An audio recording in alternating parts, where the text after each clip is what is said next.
मैं सुरजीत सिंह दीदेवार आप सबका स्वागत करता हूं। मैं कोई ऐसा शब्द नहीं बोल सकता जो पहले बना नहीं है, कोई ऐसा अंक नहीं है जो पहले बना नहीं। A to Z 26 अक्षर ही हैं, मगर शब्द रोज नहीं बढ़ेगा। 10 मिनट बचे हैं। मगर यहाँ पर कोई भी ऐसा शब्द नहीं बोला जाएगा जो आपने पहले ना सुना हो या उसके बारे में बोला ना हो। उन्हीं शब्दों में क्या नया है, सिर्फ हमें उस पर ध्यान दें। दीदेवार शब्द पहली बार जरूर सुना होगा, और अक्षर वही है, ता वा रा। प्रकृति ने ये सृष्टि रची है। उस सृष्टि के अंदर उसने मानव को भी रचा है, और मानव ही एक ऐसा प्राणी है जो पूरी सृष्टि से भिन्न है, और किस किस चीज में सक्षम है जो बाकी जीव प्राणी नहीं है। ये हमें जब ज्ञान हो जाएगा तो हम अपने जीवन के स्वामी बन जाएंगे। प्रकृति ने जब मानव को रचा तो चेहरे पे 2 दीदे अंकित करे, अर्थात आंखें, नेत्र, आइज। ये जो दीदे हैं जिस चेहरे पे अंकित हैं, उस चेहरे का दीदार करने में सक्षम नहीं। ये उस चेहरे का भी दीदार नहीं कर सकती, बल्कि ये आपस में भी एक दूसरे का दीदार नहीं कर सकती, जबकि ये पूरे विश्व का दीदार करती है। प्रकृति ने क्या क्या बनाया है, सभी का दीदार ये दीदे कर लेते हैं, और खुद आपस में एक दूसरे का दीदार नहीं कर पाते। और मानव यही भ्रमित हो गया। इन दीदों से उसने जिसका दीदार किया उसी को अपने जीवन का आधार मान लिया और स्वयं खो गया। ये कहा तो गया कि तू भीतर जा, भीतर जा, मगर पूरा जीवन अपने से बाहर के ऊपर देखने में और अपनाने में व्यतीत कर दिया।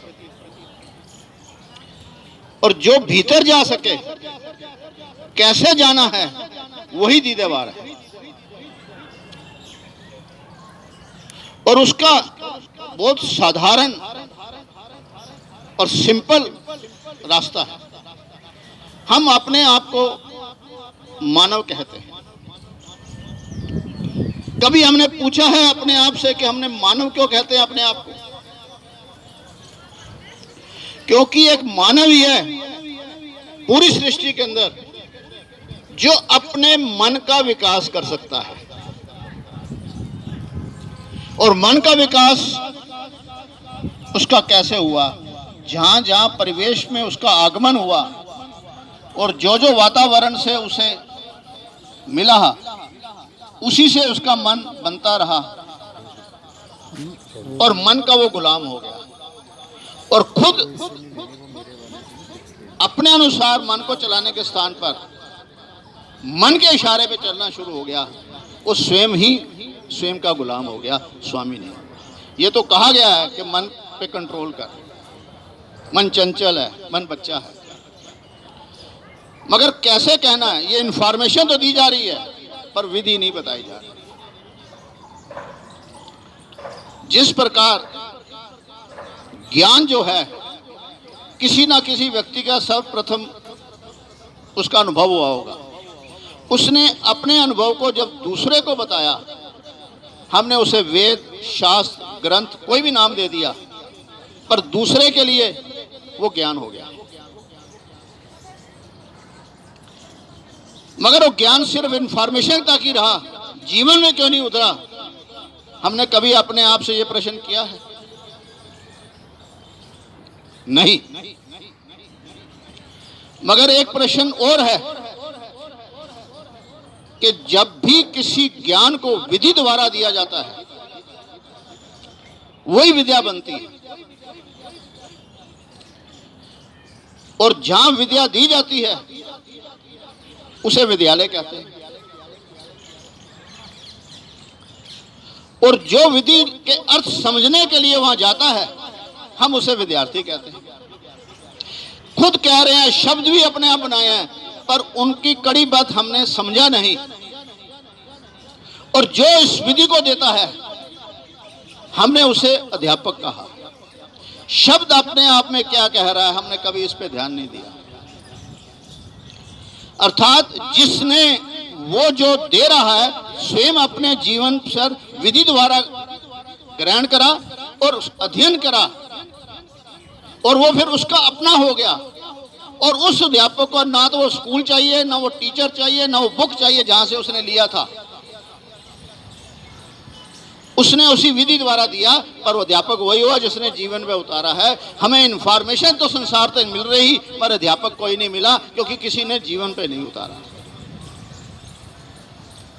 और जब तक कोई जीवन पे नहीं उतारेगा वो उसका स्वामी नहीं बनेगा। और हम अपने आप को मानव से मनुष्य कहते हैं। मनुष्य क्यों कहते हैं? क्योंकि मेरे ही मन द्वारा मैंने अपना एक इष्ट निर्धारित कर लिया। किसी एक के मन ने किसी एक इष्ट को निर्धारित करा, किसी एक के मन ने एक अलग इष्ट निर्धारित कर दिया। अर्थात मन द्वारा इष्ट निर्धारित हुआ है। इसीलिए किसी एक के इष्ट और किसी दूसरे के इष्ट में मतभेद है। मगर 0 से 9 A to Z के अंदर कहीं मतभेद नहीं है। वो किसी जाति, किसी आयु, किसी वर्ग का हो, मगर सभी ने 0 से 9 तक अंक की पहचान करी और कहीं मतभेद नहीं है। फिर यहां मतभेद क्यों है?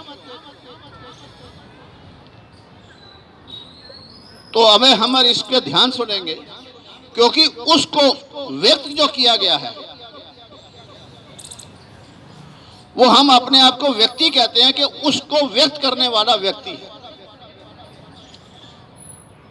मगर व्यक्त क्या कर रहा है, उसका व्यक्तित्व क्या है?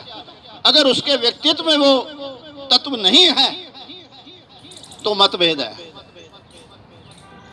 जब जब भी किसी मानव ने जो जो चीजें बनाई हैं, कहीं पर भी पूरे विश्व के अंदर मतभेद नहीं। कारण कि मानव ने जिस नियम से सर्वप्रथम जिस मानव ने बनाया होगा, उसने जिस नियम को बनाया था वो नियम साथ दे दिया गया था और सभी मानव उसी नियम को फॉलो कर रहे हैं। तो इसलिए मतभेद नहीं है। मगर सृष्टि ने किस नियम से ये सृष्टि रची है, मानव का उसका ज्ञान नहीं हुआ, इसीलिए मतभेद है। हम तकरीबन यहां जितने लोग बैठे हैं सभी अपने अपने किसी वाहन का उपयोग करते हैं। क्या कभी किसी जो भी जिसके पास वाहन है उसने बनाया, जिसने जो उसका मालिक है, क्या कभी हमने उसका नाम जपा है? क्या हमारे उससे कोई सरोकार है?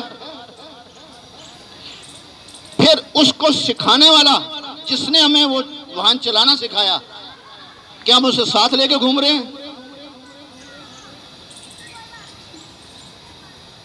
क्यों?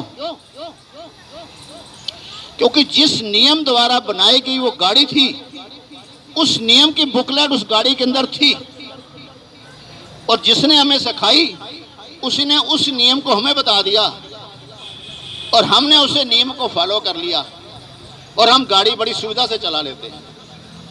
जहां पर भी हम जाना चाहते हैं अपने उस वाहन को लेकर हम अपने गंतव्य तक पहुंच जाते हैं।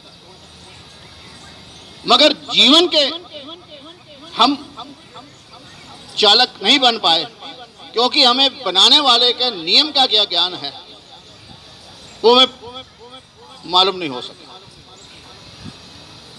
इसी प्रश्न को लेते हुए पिछले 40 साल से मैं इसी अध्ययन पर चलता रहा।